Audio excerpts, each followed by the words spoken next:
Alrighty, welcome in. Howdy. How's it going?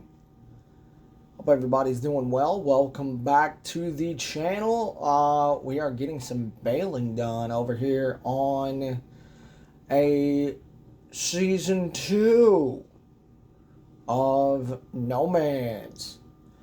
So with that said, we're gonna talk about the Lions today. And look, here's the deal. We're back on the phone because the YouTube on my computer is not great. I have no idea what's going on. I'm going to try and get it fixed. The whole point is that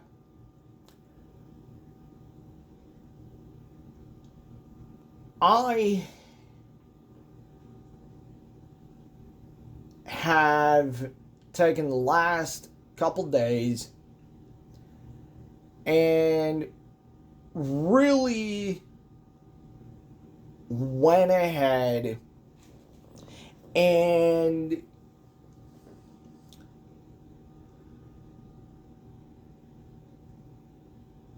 processed the entire situation. And here's what I mean. What I mean by that is everything that is going on. You lose to the Bears, and it seems like panic has ensued. Let me remind you, this is a 9-4 football team. The first 9-win team, Lions team, since 1962. Been a long time since you had 9 wins. The whole point is that, very, very simply, there's been a lot of tomfoolery going on, and it's really the conversation of the year for our gritty Motor City Kitties. And that being one JG16, aka Jared Goff. And here's the deal. This comes by way of fans. This comes by way of media. This comes by way of hosts and articles and really the whole 9 yards. And what's interesting is that the facts are getting in the way of judgment. Now, I try and come on here. I try and tell you how the hell I feel. And I try and give you a perspective from somebody who reports on the team, talks about the team, and is a fan of said team. And it's really been this tornado effect of panic. And what I have heard the last 2 days, quite frankly, has been nothing short of uneducated tomfoolery. Has been nothing short of panic. And as a Lions fan, I understand the panic. But what we're really missing out on is that for most of the season, we've been going at one Aaron Glenn. And rightfully so. The fact of the matter is that if you're a Detroit Lions fan, you know this. You don't have the resources on defense that is put into the defense. And what I mean by that is draft capital. But for the last couple of weeks, we've been going at, well, really the last month, we've been going at the wrong coordinator. And it's funny because the quarterback has taken the brunt of it.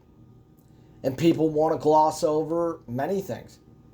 And so that's what we're going to talk about today while we're baling some hay.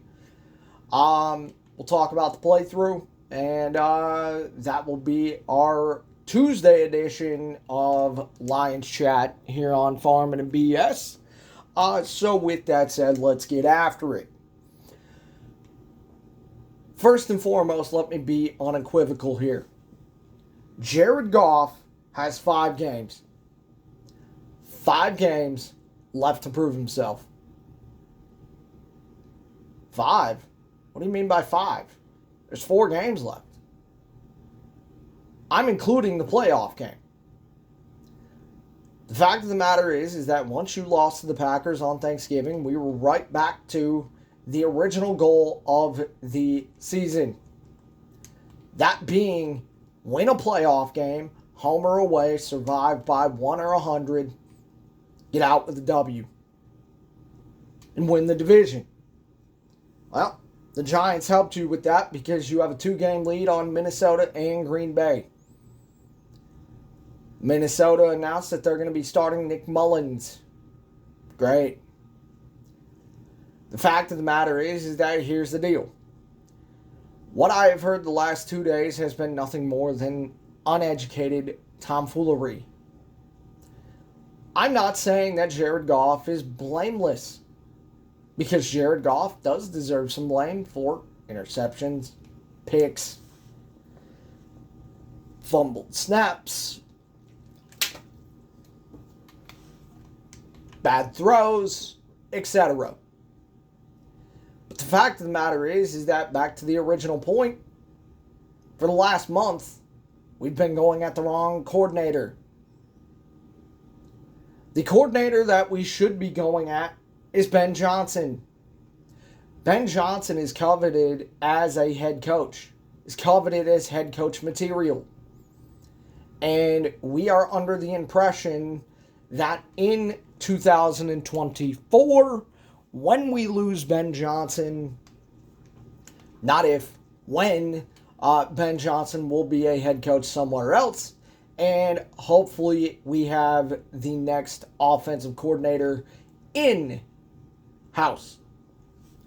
The whole thing is that very, very simply, we praise Ben Johnson like a god. We praise Ben Johnson when he has gotten Amon-Ra St. Brown, a lot of people's favorite player, number 14, to Cooper Kupp status. And what I mean by that, the unequivocal Sunday text from my boy TJ of how is this guy always effing open, close quote. We praise Ben Johnson for what he does with the running game. We praise Ben Johnson when we take the deep shot to Jameson Williams or Josh Reynolds, the unsung hero in the wide receiver room. And then, of course, our prized possession of this year's draft being a top 3 tight end in this league in year 1 of Sam Laporta. Or as Greg Olsen says, Sam Laporta. The whole point is that we praise Ben Johnson for that. I can't prove it, but I kind of feel like Ben Johnson is checked out. The fact of the matter is that we should be getting on Ben Johnson. Now look, I'm not saying Aaron Glenn is blameless either, because Aaron Glenn, rightfully so, does deserve a lot of blame. But the fact of the matter is that over the last 2 days, I've always heard that it's all Jared Goff's fault. Who does throw the ball to Amon-Ra, Josh Reynolds, Sam Laporta? Oh wait, Jared Goff. By the way, who hands the ball off to the running backs? That tandem as we like to say, of Jahmyr Gibbs and David Montgomery. Oh, wait. I almost said Sam Laporta. Jared Goff. By the way, let's use Sam Laporta as a fullback. Let's get him running through the hole. Who handed the ball off? By the way, also, remember last year? Remember that 1-7 start? We were all pissed. And then it all started to turn. And we went on that 10-2 run. Remember that? Remember how fun that was? The fact of the matter is who was the quarterback? Jared Goff. The fact of the matter is that you have premium draft capital in the offensive line, in the offense itself. The fact of the matter is that guess what? You're 14 weeks into the season. Guys, every team is banged up. Every team is missing players. The problem with us, and it's the only criticism I have of Brad Holmes, because I do like Brad Holmes as our GM. I think Brad Holmes is very smart. I think Brad Holmes has nailed some of his draft picks, a.k.a. Sam Laporta. The whole point is that Brad Holmes does not use all of his resources, a.k.a. trade deadline. Hey, let's go get DPJ.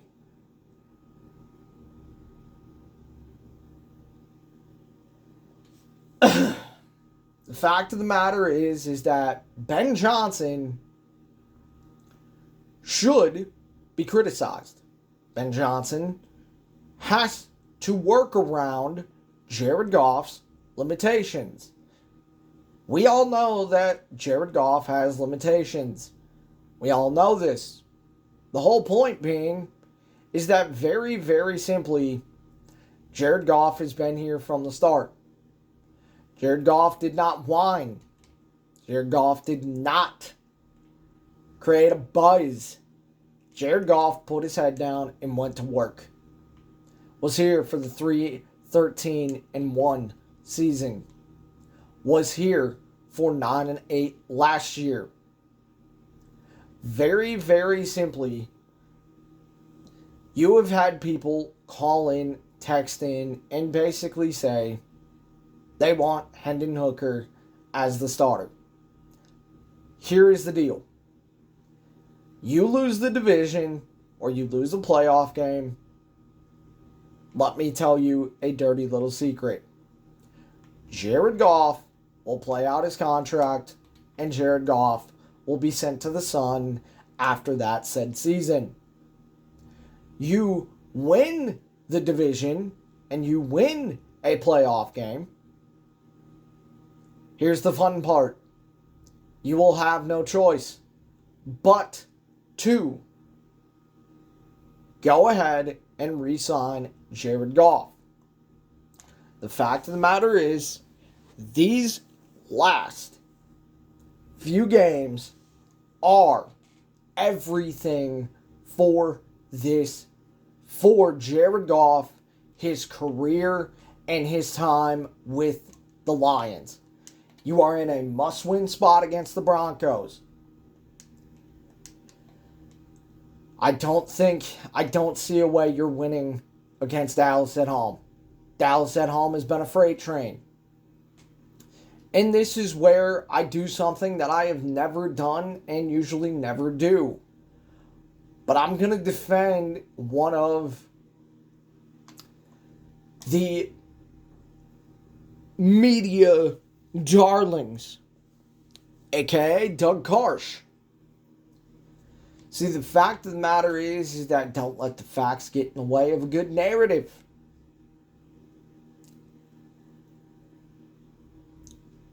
Doug came on the air and talked about the culture change today. The fact of the matter is that he's right. Just had the wrong person. Now, I can tell you, yes, JMO is a part of the culture change. However, Jared Goff, Brad Holmes, and Dan Campbell are the big three that have really changed the trajectory of this franchise.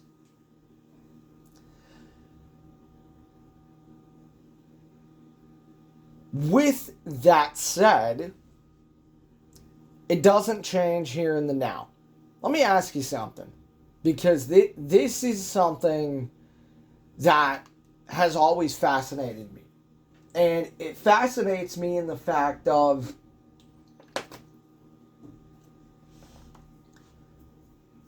there has been a 30-game sample size where Jared Goff was playing Pro Bowl caliber level. Some even classified it as MVP level caliber football. Do you mean to tell me that 4 games takes that all away? If you do, I need to hear why, because I don't buy that whatsoever. My whole point being is that Jared Goff, through a 30-game sample size, had 70% completion rate. I believe it was 4,800 yards. Somewhere around 29, 30 TDs. I think it was about 9 picks, 6 picks.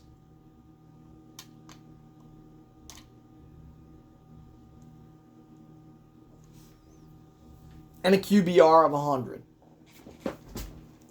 Do you mean to tell me that because of this 4-game stretch, that just takes it all away? I don't buy that.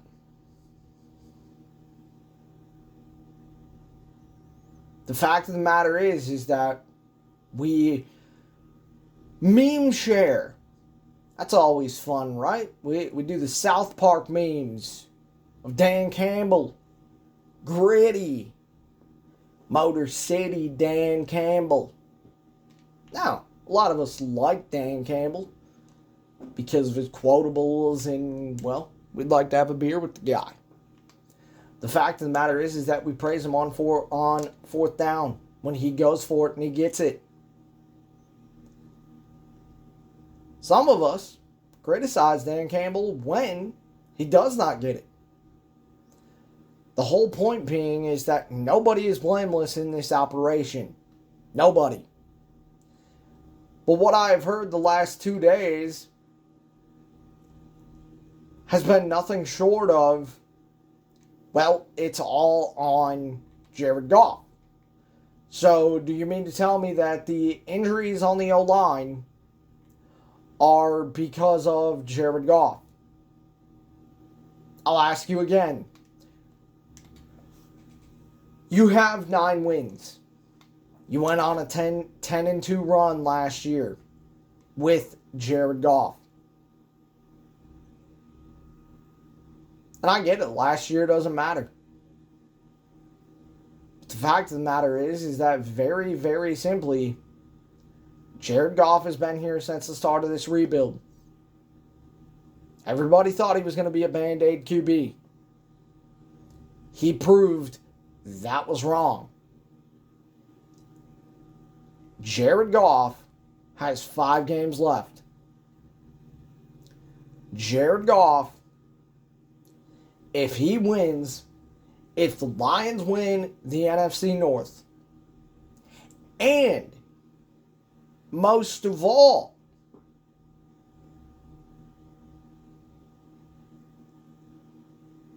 you win that playoff game, if you're a Lions fan, you understand it. You understand the fact of how much a playoff win will mean to this franchise, this city, this town, this fan base. This fan base has been nothing short of incredible at home games. They have basically taken the roof off of Ford Field. That's how loud that place gets. Because this is a passionate fan base.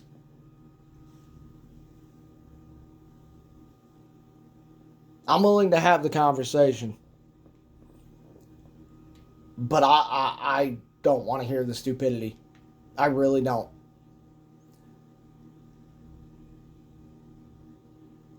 And it is amusing the people who want to start Hendon Hooker, who was a third-round draft pick, coming off of an injury, has never thrown a pass in the NFL. The fact of the matter is, Jared Goff has been here from the start. Jared Goff is a big, big reason of the trajectory of this franchise. But I know, don't let the facts get in the way of a good narrative. The whole point being, man oh man, these last couple days have been pivotal. And you gotta hope that Frank Ragnow comes back. I hate the fact that we're pinning hopes on James Houston, C.J. Gardner-Johnson.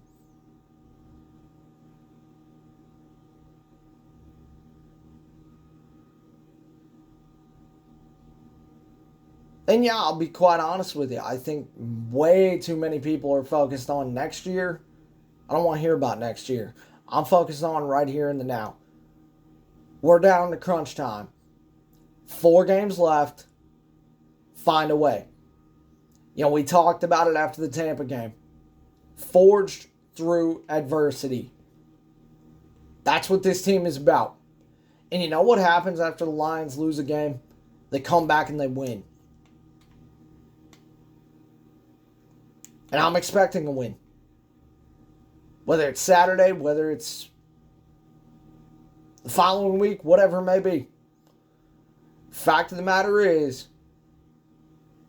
find a way.